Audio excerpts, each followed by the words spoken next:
Wenn du dieses Video siehst, nutzt du ChatGPT vermutlich schon. Du lässt dir Mails umschreiben, Ideen sammeln, vielleicht mal eine Tabelle erklären.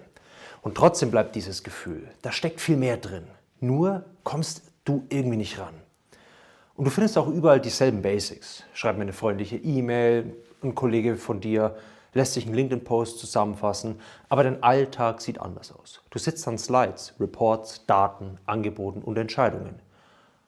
Und ich zeige dir heute 10 Situationen, in denen ich ChatGPT wirklich einsetze. In Projekten, für eigene Produkte und auch für Entscheidungen, die was zählen. Und wenn du das einmal verstanden hast, dann hörst du auch auf, ChatGPT zu bitten für Nice-to-Haves und nutzt es wirklich aktiv. Der erste Hebel: Kontext statt Ratespiel. Viele starten mit "Du bist Experte für XY" und wundern sich danach, dass die Antwort nach Wikipedia klingt. Klar, der Experte ohne Material ist hier Luft. Ich mache es anders. Ich füttere ChatGPT kurz mit echten Bausteinen. Eine Definition, ein Framework, ein Ausschnitt aus Guidelines, ein Beispieltext, den ich gut finde, und dann sage ich erst, nutze genau das, um meinen Inhalt zu strukturieren. Als Beispiel: Du willst eine Storyline für eine Präsentation. Dann gibst du ChatGPT eine kurze Erklärung von SCQA oder einem anderen Framework plus deinen Rohtext. Und erst dann lässt du es für dich bauen.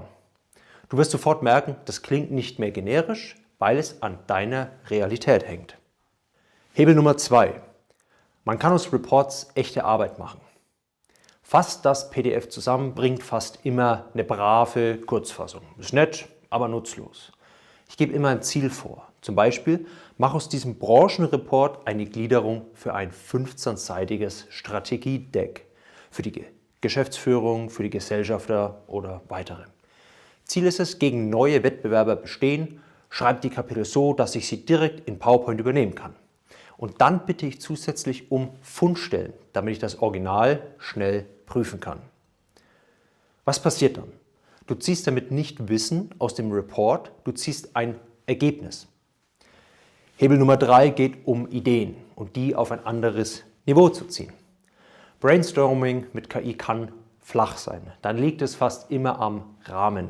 Ich arbeite da mit Stufen. Ich sage, Stufe 1 sind Standardideen, Stufe 2 sind bekannte Formate. Gib mir jetzt Stufe 3 Ideen, die deutlich kreativer sind, aber für B2B, KMU noch machbar. Und plötzlich kommen Vorschläge, die nach echtem Denken wirken, statt nach Liste. Und das Gleiche funktioniert übrigens auch bei Problemen. Generell. Erst oberflächlich, dann Ursachen, dann echte Blockaden. Du führst die KI dahin. Hebel Nummer 4. Die Textwüsten in Tabellen kann man verwandeln. Du siehst Karriereseiten, Produktkataloge, Mailverläufe, Protokolle. Die sind erstmal unstrukturiert. Und du sollst daraus eine Übersicht bauen. So. Ich kopiere den ganzen Text rein und gebe ein klares Tabellenformat vor.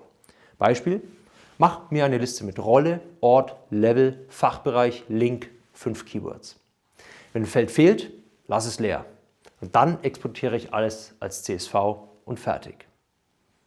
Du bekommst Feedback und willst es in Maßnahmen übersetzen, dann ist Punkt 5 der richtige für dich. Feedback ist oft ein Friedhof.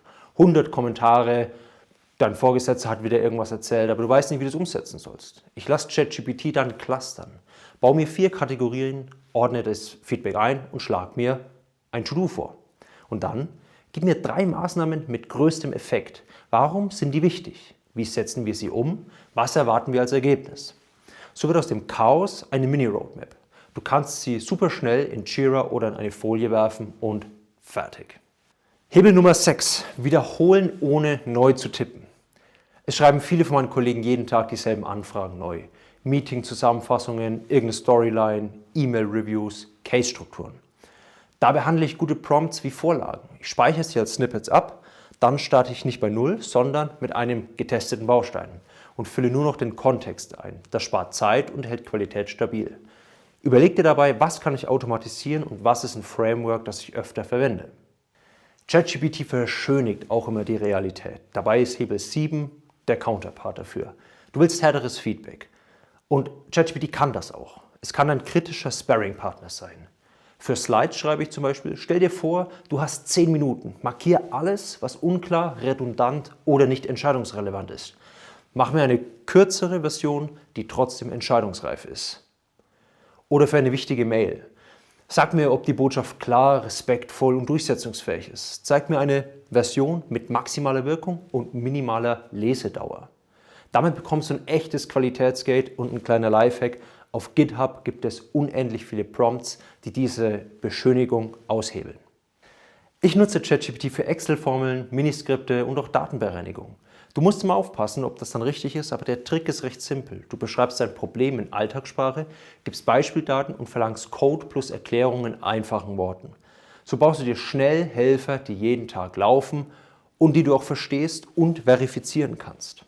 Hebel Nummer 9 geht darum, dass du lernst, was wirklich in deinen Alltag passt. Kurse kosten Zeit und auch manchmal Geld. Du brauchst oft nur das, was dich in den nächsten Wochen besser macht. Ich sage ChatGPT dann, ich arbeite als XY. Ich will in 3 Monaten Richtung KI-Projektleitung. Baue mir einen Wochenplan mit Übungen, Aufgaben und Fragen, die wir durchgehen. Dann lasse ich mir Erklärungen fürs Team bauen, Gegenfragen fürs Management, kleinere Fallbeispiele und das alles fühlt sich dann wie so ein persönlicher Tutor an, den du auf deine Realität eingestellt hast. Last but not least, Hebel Nummer 10. Meetings kannst du sauber vorbereiten und sauber abschließen. Meetings werden da auch oft zum Zeitfresser, wenn du die Vorbereitung und Nachbereitung machen musst. Und das kostet mir viel Zeit. Deswegen kannst du eine Agenda bauen, die auf Entscheidungen hinausläuft. Kontext rein, Ziel rein, Teilnehmende rein, 45 Minuten. Nachher werfe ich Notizen rein und lasse Entscheidungen, offene Punkte und To-Dos strukturieren. Wenn ich daraus Slides machen muss, lasse ich daraus eine Storyline mit maximal 6 Folien bauen. Meetings werden dann Bausteine in einem kleineren Entscheidungsfluss statt lose, zusammenhangslose Gespräche.